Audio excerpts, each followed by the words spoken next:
Welcome, and thank you again for coming to another edition of the Friday Morning Commute with your host, Rovin Doug. Please, I apologize about all the background noise. My children are awake and enjoying themselves, watching a little bit of TV and trying to get my attention as well. So we're going to be quick this week. There's really not too much information. We're still waiting for a lot of things to be seen and shown and to come up within the next couple of weeks, especially since next week is E3, but we'll get to that a little bit later on. Let's go ahead and get started with our local curio seller of Salt Xur. Good morning, LA. Hope you're having a wonderful day. Welcome. Good morning as well, Mr. Damian Nash.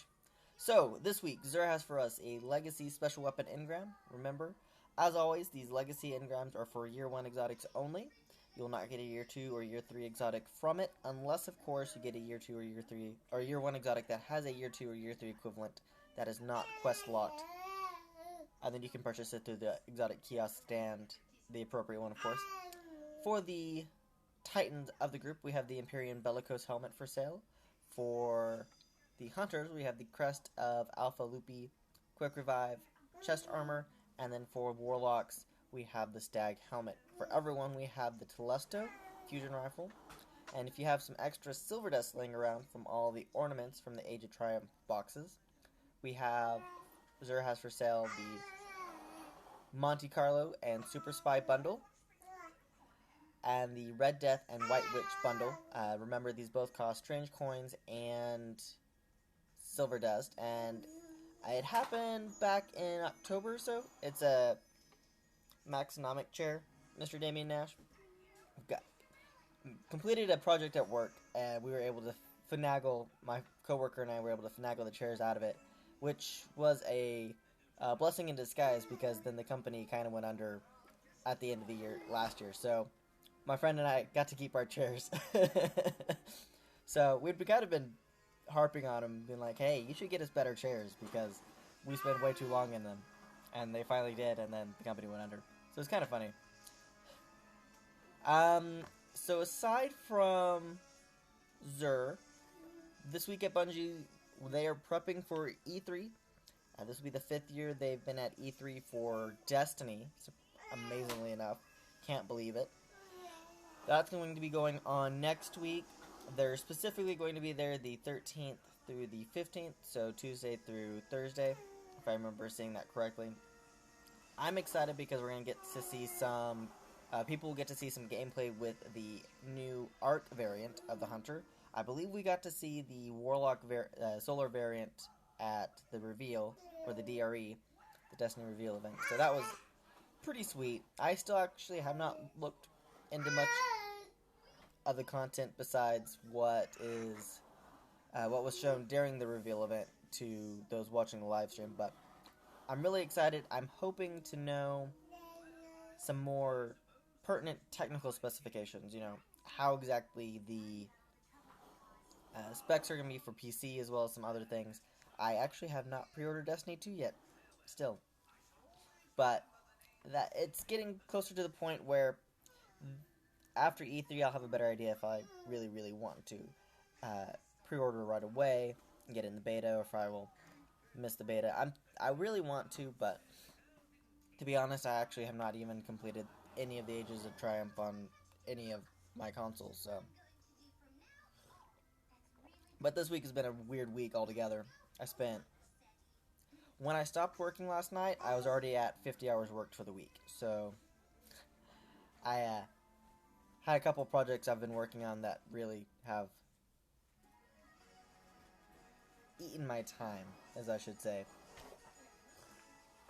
Now, this week is Iron Banner, for anyone interested. It does seem to have a pretty good roll on the vendor scout rifle.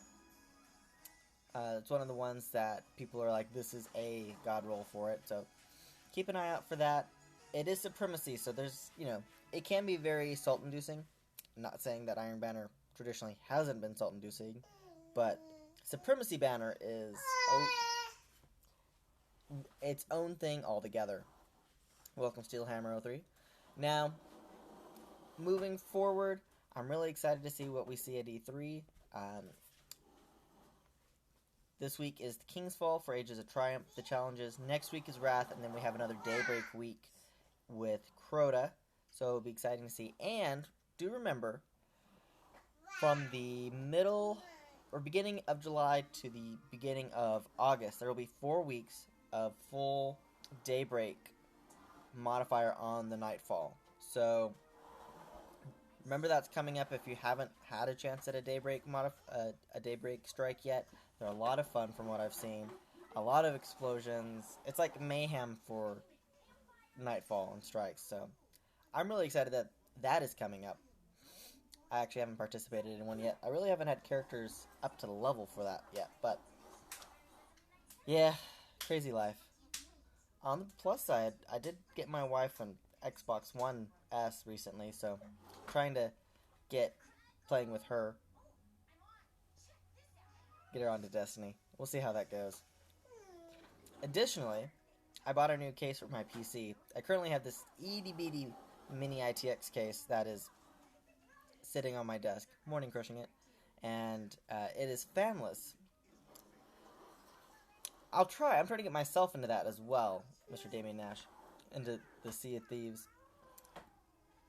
So, we'll see how it goes. She's occasionally has some things going on neurologically that kind of prevent her from doing too much flashy, but we'll see. You know, it looks like it. It looks like it's going to be a very good community title. There's a couple other games. We'll see. She likes a lot of the more relaxed games like Minecraft or fashion design or, you know, stuff like that. So we'll find her a game where she can play, and then I'll get her into a couple of the titles that I enjoy. Anyways, there's really not too much in the world of Destiny. The common consensus I've seen a lot is everyone is ready for Destiny 2.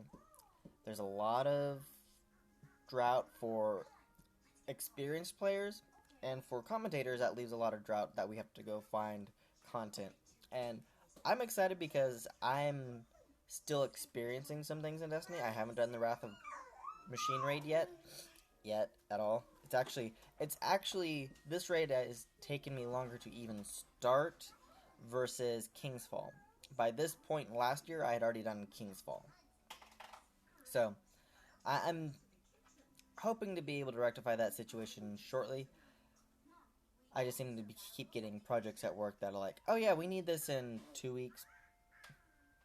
And I encounter issues that, take me 28 hours just to figure out that I was on the right path, but I was not on the right path. Anyway, so we'll go over what Xur's got one more time before we head off. As always, thanks for sticking around. If you want to watch the replay, you can watch it here on Periscope, or if you're watching on YouTube later, or if you want to watch it on YouTube, you can watch it on YouTube later. If you're watching on YouTube now, it's up in the future, you can come back and watch it on Periscope when I live stream on Friday morning. Welcome, everyone. Welcome.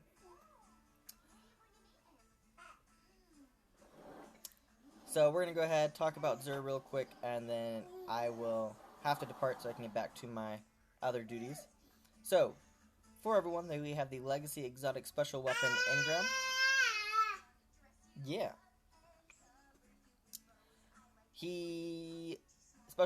Legacy Special Weapon Engram, you can get this to fill out your Year 1 special weapons. You will not get a Year 2 or Year 3 exotic weapon, or special weapon from this engram. However, you can get a Year 2 or Year 3 if the Year 1 is not. My mind is lost because my son is slightly loud. Let me rephrase that. Xur, special weapon, exotic, engram, legacy. You will not get a Year 1 exotic from it. However, you will get so many distractions right now. It's so hard. Anyways, legacy weapon, Year 1 exotic. You won't get a Year 2 or Year 3 exotic from it, unless, of course, the Year 1 exotic it has a Year 2 or Year 3 equivalent, and you can purchase it through the kiosk if it's not quest locked. Now, for the Titans, we have the Empyrean Bellicose Helmet. For the hunters, we have the Crest of Alpha Lupi Quick Revive chest armor. And then for the warlocks, we have the Stag helmet. And for everyone, we have the Telesto fusion rifle. Now, the weapon bundles this week are the Monte Carlo and Super Spy, and the Red Death and White Witch. And do remember that these weapon bundles cost silver dust and strange coins. Thanks again for stopping by. Sorry about the distractions at the end. We're going to go ahead and finish real quick. But as always, please look for me on Twitter and Twitch, both under the same username of RovenDoug. And if you're here on Periscope, please feel free to follow me on YouTube in order to see past plays of these Friday morning commutes with less distractions. And then, if you're watching this on YouTube, you can watch on the live video on Periscope on Friday mornings when I go live. And you can see whenever I go live on Twitter. I can talk. I promise. I has words. I use them. Anyway, thanks again for stopping by. I hope everyone has a wonderful day. Keep your eyes up, and I'll see you Starside Guardians. Bye.